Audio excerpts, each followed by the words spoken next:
ఈ మంచి వాళ్ళంతా కూడా పారిపోయారు. ఇవాళ మళ్ళీ అలాంటి మంచి వాళ్ళు సిద్ధపడి మేము కొంత నష్టానికనే సిద్ధపడి మిగతా పనులు పక్కన పెట్టుకుని మేము సమాజం కోసం పాటు పడతాము, త్యాగం చేస్తున్న వాళ్ళు కావాలి. అలాంటి వాళ్ళు ఎక్కడుంటే అక్కడ లోక్సత్తా పోటీకి దిగుతుంది. ఇక మిగతా చోట్ల పరిస్థితిని బట్టి నిర్ణయం చేస్తుంది.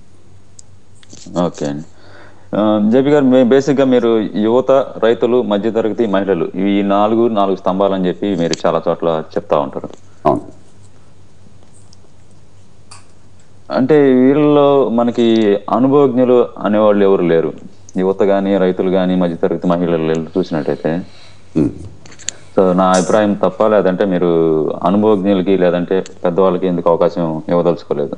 అంటే ఇప్పుడు అనుభవజ్ఞులు వద్దనట్ల ఏ అనుభవం దేశాన్ని దోచుకునే అనుభవం కావాలా, దేశానికి పనికొచ్చే అనుభవం కావాలా? పనికొచ్చే అనుభవం ప్రస్తుతానికి. కాబట్టి పనికొచ్చే అనుభవం ఖచ్చితంగా కావాలి. మధ్యతరగతి అని చెప్పంటే పనికొచ్చే అనుభవం కదా. దేశంలో ఏదో ఒక విషయంలో బాగా నైపుణ్యం ఉండి, సాధించిన విజయాలుండి, ప్రజలకు సేవ చేసే శక్తి ఉండి, మంచి ఆలోచనలు ఉంటే మధ్యతరగతి వాళ్ళు అంటారు కరెంట్గా. కాబట్టి మనం అనుభవం ఉన్న వాళ్ళు వద్దు అని చెప్పంటలా.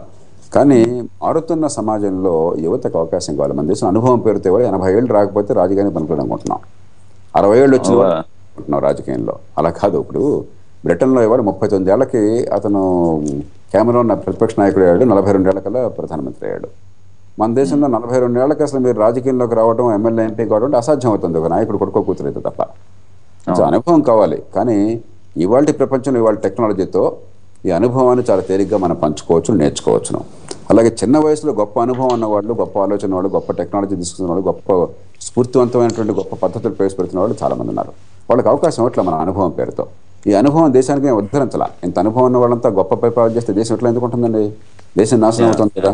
కాబట్టి అనుభవానికి విలువ ఇవ్వాలి. కానీ అనుభవం కంటే కొత్త పొంతలు తొక్కి సమర్థమైన నాయకత్వం ఇవ్వడానికి సిద్ధపడి చొరవ ఉండి తపన ఉన్న వాళ్ళు మరింత అవసరం సమాజానికి.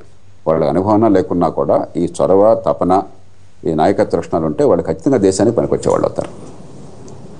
ఓకే, మీరు ఎన్ఏసీలో ఒక మెంబర్గా ఉన్నారు. సో ఆ ఎన్ఏసీలో మెంబర్గా ఉండి మీరు రైట్ టు ఇన్ఫర్మేషన్ యాక్ట్ ఇలాంటి చాలా సాధించగలిగారు. అలాగే బయటికి ఉన్నప్పుడు ఉండి ఈ లోక్పాల్ బిల్ని ఎందుకని సాధించలేపారు మీరు అనుకున్న విధంగా? ఆల్రెడీ కేంద్ర ప్రభుత్వం వాళ్ళు అనుకున్న రకంగా తయారు చేసేసింది దాన్ని. ఇప్పుడు లోక్పాల్ బిల్లో మొన్న కూడా పార్లమెంటరీ కమిటీ వాళ్ళు చెప్పారు, తుది రూపం వచ్చిన దానిలో లోక్పాల్ బిల్లు మీద లోక్సత్తా ప్రభావం చాలా గణనీయంగా ఉంది. ఇది అద్భుతమైన చట్టం కాదు, కానీ మంచి చట్టం. నేను ఆ మాట చాలా స్పష్టంగా చెప్తాను. ఎందుకంటే మన దేశంలో పెద్దానికి యాగి చేయటము, నిజానికి అబద్ధానికి తేడా లేకుండా మాట్లాడడం అలవాటు అయిపోయింది. దానివల్ల చివరికి నష్టపోతున్నాం ఒక జాతిగా. మొన్న లోక్పాల్ బిల్లు 2 ప్రధానమైన అంశాలను చాలామంది ప్రస్తావించారు. ఒకటి, రాష్ట్రాల హక్కులు హరించేస్తుందని చెప్పని. అంతకంటే బోటకము అబద్ధం మరొకట్లేదు. ఈ మాట చాలా నేను అంత పరిశోధన మాటలు సాధారణంగా వాడినాం. ఇది పచ్చి అబద్ధం. ఒకటి, రాష్ట్రాలకు సంబంధించి అవినీతిని అంతం చేయడం కోసం పార్లమెంటుకి బాధ్యత ఉంది, అధికారం ఉంది. వివరాలకు నేవండి, ఇప్పుడు సమయం లేదు కాబట్టి ఎన్నో సందర్భాలు రాశాను. అంటే రాష్ట్రాల హక్కులన్న పేరుతో అవినీతి పాల్పడే హక్కు ఉందా రాష్ట్రాలకి? ఏం మాట్లాడుతున్నాం మనం? 2, పోనీ ఈ వాదన కరెక్ట్ అని చెప్పి అనుకున్నా కూడా, అబద్ధమైనా కూడా వాదన పోనీ పార్లమెంట్ మెజారిటీ కావాలి కాబట్టి ఈ వాదనను అంగీకరించి పార్లమెంట్లో, లోక్సభలో ఏం చేశారు, రాష్ట్ర శాసనసభలు దీన్ని ఒప్పుకుంటేనే రాష్ట్రాలకు వర్తిస్తుందని చెప్పిన చట్టంలో మార్పు చేశారు. ఇంకా రాష్ట్రాల హక్కును ఎట్లా అరేంజ్ చేశారు? ఏమిటి బిల్లు నష్టం? రెండోది, సిబిఐకి స్వతంత్ర ప్రతిపత్తి లేదు అన్నారు. పూర్తి ప్రతిపత్తి లేని మాట వాస్తవమే, 99% వచ్చింది. కానీ ఇవాళ 20% అంటే 99% గొప్పదా కదా? అంటే చిలికి గాలివాన చేయడం తప్పితే ప్రధాన్ని కూడా ఇవాళ ప్రధానమంత్రి, ప్రతిపక్ష నాయకుడు, సుప్రీంకోర్టు ప్రధాన న్యాయమూర్తి కలిసి సిబిఐ డైరెక్టర్ నియామకం చేసి ఏర్పాటు చేశారు. సిబిఐ ఈ రకంగా నియామకమైన డైరెక్టర్ను ఈ సెంట్రల్ విజిలెన్స్ కమిషన్ కలిసి మిగతా అధికారులను నియమించి ఏర్పాటు చేశారు. స్వతంత్ర ప్రతిపత్తి ఎందుకు లేదు? కేవలం ఎంత డబ్బు కావాలన్న విషయంలో పార్లమెంట్ నుంచి రావాలి కాబట్టి ప్రభుత్వ ప్రమేయం ఉంటుంది దానిలో, అంతే. అలాగే అధికారులను ఎవరు తీసుకుంటారన్న, అధికారులు ఎంతమంది కావాలి, ఎవరిని తీసుకుంటారన్న విషయంలో సిబిఐ కొత్తగా అధికారులు నియమించట్లా, ప్రభుత్వంలో అధికారులు తీసుకుంటుంది. కాబట్టి అక్కడ కొంతమంది అధికారులు దానిలో కూర్చుంటారు అసలు ఆ సమాచారం ఇవ్వడం కోసం, అంతకుమించి ఇంకేం లేదు. ఆ సమన్వయం లేకుండా ఏ ప్రభుత్వం నడవదు. కాబట్టి చిలవల పలవలు చేసి నిజంతో సంబంధం లేకుండా పెద్దాన్ని ఒక ఫ్రెంజీ క్రియేట్ చేస్తున్నాం మనం సమాజంలో. అసలు విషయం అర్థం కాకుండా చాలా పిచ్చి పిచ్చిగా మాట్లాడడం ఎక్కువైంది. నేను ఖచ్చితంగా ఆనాడు చెప్పాను, ఇప్పుడు చెప్తున్నాను, ఇది చాలా గట్టి బలమైన సంస్థాగత ఏర్పాట్లను చేసింది. ఇది అద్భుతమైనది కాకపోవచ్చు, కానీ ఆచరణ సాధ్యమైన రీతిలో మంచి బిల్లే ఇది. ఈ 2 విషయాల్లో కూడా ఈ బిల్లుని తప్పడానికి లేదు. అయినా కూడా కొన్ని చిన్న చిన్న మార్పులు తీసుకోవచ్చు. ట్రిబ్యూన్లో పెద్ద ప్రామాణికమైన ఆర్టికల్ రాశాను నేను. రేపు ఖచ్చితంగా పార్లమెంట్లో జరగబోయేది అదేను. మొన్న కూడా పార్లమెంట్ కమిటీతో మాట్లాడడం జరిగింది ప్రైవేట్గా. అధికారికంగా నేను వేరే విషయం మీద వెళ్ళినా కూడా కమిటీల మిగతా వాళ్ళతో ఈ విషయం మీద చర్చించడం జరిగింది. లోక్సత్తా ప్రభావం గణనీయంగా ఉంది ఈ బిల్లు ఫైనల్గా ఈ రూపంలో రావడంతో. మొట్టమొదటిలో ప్రభుత్వం ఆలోచించే బిల్లును ఫైనల్గా వచ్చిన బిల్లుకి అస్తిమ శాఖాంతన తేడా ఉంది. దానిలో లోక్సత్తా చేపట్టినటువంటి తీరు, లోక్సత్తా పాత్ర గణనీయంగా ఉంది. మనం ఈ దేశంలో మార్పు కోసం అందరితో కలిపి నుంచి గట్టిగా పోరాటం చేయాలి, కన్స్ట్రక్టివ్గా చేయాలి. కానీ ప్రతిరోజు తూతూ మేమే అని చెప్పిన బూతులు తిట్టే సంస్కృతి అనేది ప్రజాస్వామ్యానికి మంచిది కాదు. మనం విషయం ఇవాళ అలా లేకపోతే ఇవాళ అసలు రాజకీయంగా అంటలేదు, రెచ్చగొట్టే నాయకులే కావాల్సి వస్తుంది ఇవాళ రేపు. మరి తెలుగులో పేపర్ చూస్తే ఇవాళ మేము పేపర్ చూస్తే ఒక ఆయన నాలుగు ఇంకో ఆయన తలకాయ తీస్తానంటాడు, ఇంకో ఆయన రక్తం చూస్తానంటాడు. ఇది రాజకీయం అని చెప్పి లోక్సత్తా భావించట్లేదు. మనం విషయం మీద గట్టిగా పౌరుషంగా పోరాడదాం. ఉదాహరణకి వ్యవసాయం, రైతుల విషయంలో లోక్సత్తా రాజీలేని పోరాటం చేస్తుంది. కానీ బూతులు తిట్టడం లేదా, బూతులు తిట్టడమే రాజకీయం అయితే మనకు ఆ రాజకీయం వద్దు. అది కాదు మనకు కావాల్సింది. ప్రజాస్వామ్యం అని చెప్పంటే మనకున్న విభేదాలని సామరస్యంగా ఒకరి పట్ల ఒకరు గౌరవంతో పరిష్కరించుకోవాలి తప్ప పెద్దానికి వైలెంట్ భాష కానీ వైలెంట్ చేతలు కానీ అవిగా దేశాన్ని మార్చే మార్గాలు, అవి దేశాన్ని నాశనం చేసే మార్గాలు. ఇంకొక 2 క్వశ్చన్లతో ముగిస్తానండి, మీ సమయం ఇప్పటికే చాలా ఎక్కువ అయిపోయినట్లుంది.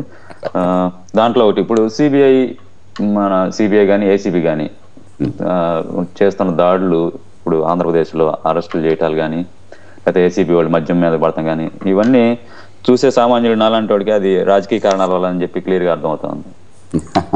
సో మీకు ప్రభుత్వంలో భాగం కాకపోయినా కానీ మీరు అసెంబ్లీలో భాగం కాబట్టి మీకు ఎలా అనిపిస్తుంది?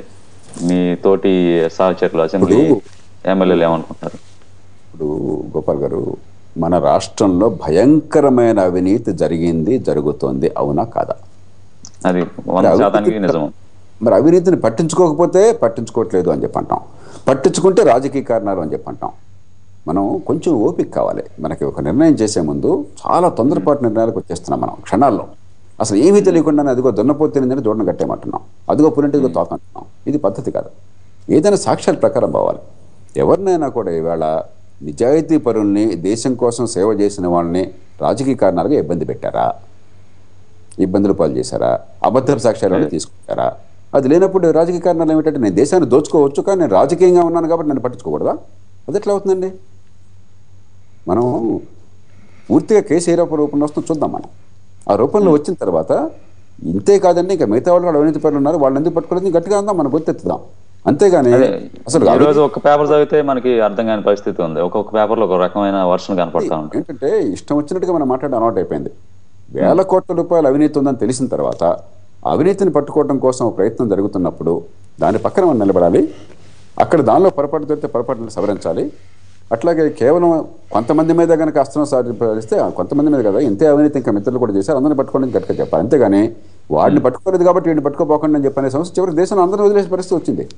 ఇప్పుడు ఐఏఎస్ ఆఫీసర్లు ఏమంటున్నారు, వాళ్ళు ఎవరైనా రాజకీయంలో పట్టుకోలేదు కాబట్టి మమ్మల్ని వదిలేండి అంటున్నారు. ఇదే మనకి చిన్న దేశం అంటున్నారు, తక్కువ చేశాం కాబట్టి మమ్మల్ని వదిలేండి అంటున్నారు. కాదన్నా మనం క్షమించాల్సిందే. ఎంత సిగ్గుచెట్టుది. వేల కోట్ల రూపాయలు దేశాన్ని దోచుకుంటే అధికారులు కావచ్చు, నాయకులు కావచ్చు, రకరకాల శాఖల్లో రకరకాల స్థాయిల్లో దోచుకుంటుంటే ఇప్పుడు రాజా ఏమంటాడు, నన్ను ఒక్కనే పట్టుకున్నారంటే మరొకరిని పట్టుకోలేదని చెప్పని. అంటే ఇదే మనకి ఆ ఆర్గ్యుమెంట్లో మనం ఒప్పుకునేది? ఎంత సిగ్గుచెట్టుది. I'm ashamed of this kind of public discourse. అవినీతికి పాల్పట్టు వాడు సిగ్గుపడకుండా రొమ్ము ఇచ్చి తిరగటం ఏంటి? వాడు తల ఉంచుకుని క్షమాపణ చెప్పకుండా వాడేదో మరి మొగుడిని కొట్టి మొగసాలకు ఎక్కిందని చెప్పంటారు, పాతకాలపు సెక్సిస్ట్ సామెత ఒకటి ఉంది. ఆ రకంగా చేయడం విచిత్రంగా ఉంది. దాన్ని మనంతా క్షమించడం ఏంటి? It's unacceptable. ఒక ఆధునిక సమాజంలో అసలు కరప్షన్లో పాలిటిక్స్ ఏమిటి? మీకు అమెరికాలో చూడండి, ఆ ఇల్లినాయ్ స్టేట్లో గవర్నర్గా ఉన్నవాడు డెమోక్రాట్, ప్రెసిడెంట్ ఎలక్ట్ అయింది డెమోక్రాట్, కాంగ్రెస్ అన్నాడు ఎలక్ట్ అయింది 2008లో డెమోక్రాటిక్ పార్టీ కాంగ్రెస్. కానీ ఆ గవర్నరు ఎప్పుడైతే బారక్ ఒబామా స్థానంలో సెనేటర్గా ఎంపిక చేయడం కోసం చెప్పని లంచం కోసం అడిగాడు, డబ్బులు కూడా తీసుకోలేదు. ఆ లంచం కూడా సొంత డబ్బుల కోసం అడగలేదు, కేవలం ఎలక్షన్ క్యాంపెయిన్ కోసం అడిగాడని చెప్పిన బయటపడగానే అతను పదవి పోయింది, అతను జైలుకి వెళ్ళాడు, 14 ఏళ్ళు జైలు శిక్ష చేశారు కేంద్ర రాష్ట్రమే. ఆ కుటుంబం వీధిని పడింది, రాజకీయ భవిష్యత్తు సమాధైంది. దానిలో రాజకీయం ఏముంది? అవినీతి పాల్పడ్డా లేదా? డెమోక్రాటిక్ పార్టీ కాబట్టి మీరు చేశారు, లేకపోతే చేసిందే వాళ్ళు కాదు. ఈ FBI అంతా కూడా రిపబ్లికన్ చేతుల్లో ఉంది, ఎడ్గర్ హోవర్ కాలం నుంచి వీళ్ళంతా కూడా మాకు అన్యాయం చేస్తున్నారని చెప్పి వాళ్ళు రొమ్ముర్చుకున్నారా? సిగ్గుచేటు అసలు ఈ భాష రావడం చాలా పొరపాటు. అవినీతి పాల్పట్టేవాడు కన్నీటితో క్షమాపణ కోరుకోవాలి కానీ వాడేంటంటే తిరిగి మాట్లాడడం, మనం దాన్ని వత్తాసు పలకడం ఏంటి? What a shame is this? కానీ చాలా మంది ప్రజలకి అలాంటి మెసేజ్ రీచ్ అవుతుంది, ఎందుకంటే వాళ్ళ దగ్గర పేపర్లు ఉన్నాయి, మీడియా ఉంది, ప్రతి ఒక్కరికి సొంత మీడియా ఉంది కాబట్టి సొంత కులం ప్రకారము ప్రాంతము పార్టీ అన్న ఉన్మాదంలో కూరుకుపోయాం. ఆత్మగౌరవాన్ని కోల్పోయి నీరసించినటువంటి జాతి అయిపోయింది. మన కులపోడు మన ప్రాంతపోడు దోచుకుంటే పర్వాలేదు అనే సంస్కృతి ఉన్నంతకాలం మన మీద మన గౌరవం లేకుండా మన ప్రాంతము మన కులము మన పార్టీ అయింది. మన పార్టీ కంటే మన ప్రాంతం కంటే మన కులం కంటే మన మతం కంటే మన ముఖ్యం, మన కుటుంబాలు ముఖ్యం. మన బతుకులు నాశనం చేస్తున్నారు వీళ్ళంతా కూడా.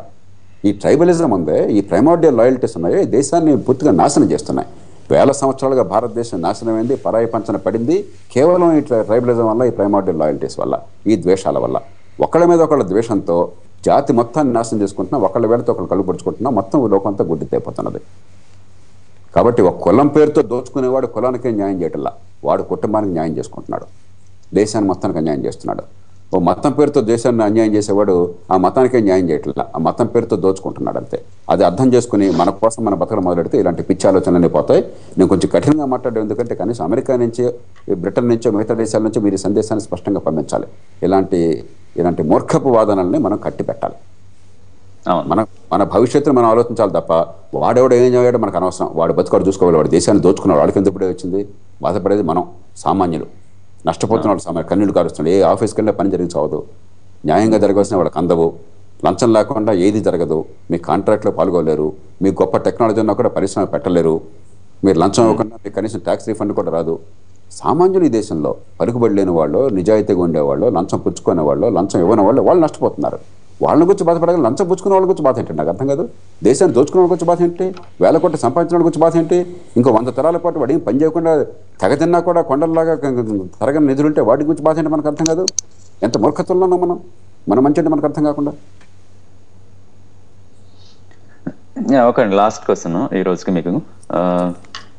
ఇది కొంచెం కాంట్రవర్షియలే, బట్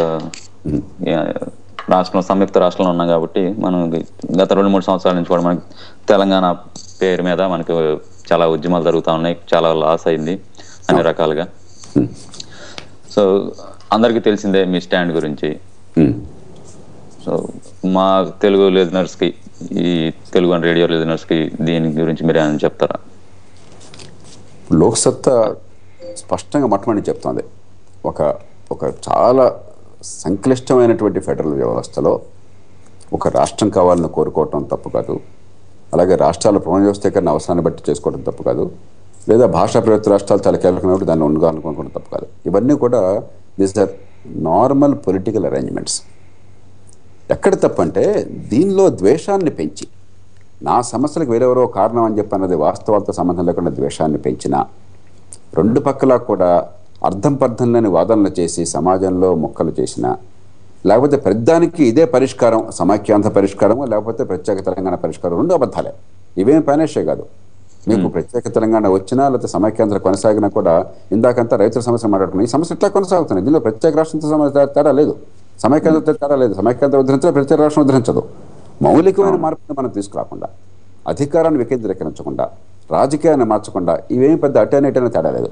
ఈలోగా there is politics, there are views, there are desires, there are aspirations. అవి ఉన్నంతకాలం అందరికీ ఆమోదయోగ్యమైన రీతిలో మనం నిర్ణయాలు తీసుకోవడం తప్పులేదు. అది జాతి మీద ప్రభావం ఆలోచించాలి, దేశం మీద, రాష్ట్రం మీద ప్రభావం ఆలోచించాలి, ఆమోదయోగ్య నిర్ణయాలు తీసుకోవాలి. అలాంటి నిర్ణయం తీసుకుని తెలంగాణ ఏర్పాటు అయినట్టయితే లోక్సత్తా పార్టీ దాన్ని ఆహ్వానిస్తుంది. కానీ అది వచ్చేదాకా తప్ప వేరే పరిష్కారం లేదు, ఇక మిగతా ఆపేస్తాము అని చెప్పంటే అంతకంటే మూర్ఖం అనేది. మన బతుకులు మనం ఎడారి చేసుకుంటున్నాం. మన పిల్లలు చదువు కావాలి, మనకు ఆరోగ్యం కావాలి, మనకు అవినీతి పోవాలి, మనకు అధికారం వికేంద్రీకరణ కావాలి, మన ఆదాయాలు పెరగాలి, మనకు ఉద్యోగాలు రావాలి, మన వ్యవసాయంలో రైతులకు రేట్లు రావాలి. అంచేత this is not a panacea, life must go on. ఇప్పుడు ప్రస్తుతం అదే జరుగుతుంది. కాలక్రమేణా ప్రజల్లో మన భావాలు మనకుంటాయి, రాజకీయంగా మన ప్రయత్నం మనం చేసుకుందాం, రెండు పక్కల కూడాను ఆమోదయోగ్యమైన పరిష్కారం కోసం ప్రయత్నం చేద్దాం, ఏదొస్తే అది ఆహ్వానిద్దాం. ఈలోగా మన జీవితాలు ఉన్నాయి, మన బతుకులు మన కోసం మనం బతుకుతున్నాం, కానీ ఏదో ఊహాతీతమైనటువంటి ఒక లక్ష్యం కోసం బతకడం లేదు. అది ప్రజలకు క్రమక్రమంగా అర్థమవుతున్నది. థ్యాంక్స్ జేపీ గారు, మీరు మీ వాల్యుబుల్ టైం చాలా కేటాయించారు మాకు. లిజనర్స్, అదండి జేపీ గారి గురించి కొన్ని ప్రశ్నలు మనం వేసాం, కొంతమంది కాలర్స్ కూడా అడిగారు. సో ఇప్పటికే చాలా సమయం మించిపోయింది కాబట్టి ఇంకా చాలా లేట్ అయిపోయింది మీకు. పర్లేదు, ఒక్క నిమిషం ఉండండి సార్, నేను ఆ అఫేర్లో ఒక్క నిమిషం మాట్లాడతాను. గోపాల్ గారు, నేను ఒక మాట చెప్పచ్చా? చెప్పండి. ఇంతకు ముందు నుంచి అదే నేను కొన్ని ఇంతకుముందు శ్రోతలు అడిగిన కొన్ని ప్రశ్నలకి కొంత యాడ్ చేద్దాం అనుకుంటున్నాను. తర్వాత ఏమో ఒక రిక్వెస్ట్ చేద్దాం అనుకుంటున్నాను. ఒకటి Yeah. కోల్ రెడ్డి గారు